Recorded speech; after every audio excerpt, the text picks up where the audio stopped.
No, I did well at university and I got to the PhD level, not because I became clever, but because I found out the books weren't as hard as everyone kept telling me they bloody were my whole life. And I found out over the many years of university that certain texts are gatekept by being labelled as hard.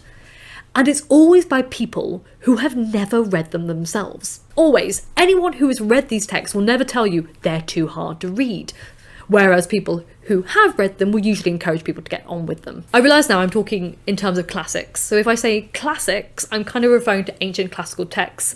And if I say the classics, I'm talking about more the modern texts like Charles Dickens and things like that, i.e. the modern canon. So when it comes to classic texts, ancient classical texts, I found they weren't complicated, particularly not like philosophers like Kant and Deleuze.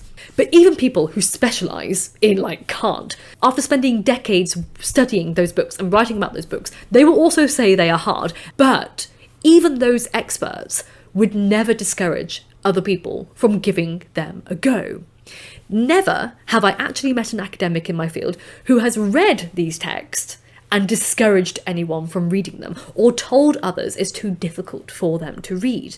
The only people I've ever heard use that kind of verbiage are people who have not read the text themselves and don't want other people to try and read them, because that will result in other people being more well read than them, and they're too scared to read the text themselves, so they rather look superior by judgmentally casting this idea that texts are too hard for other people.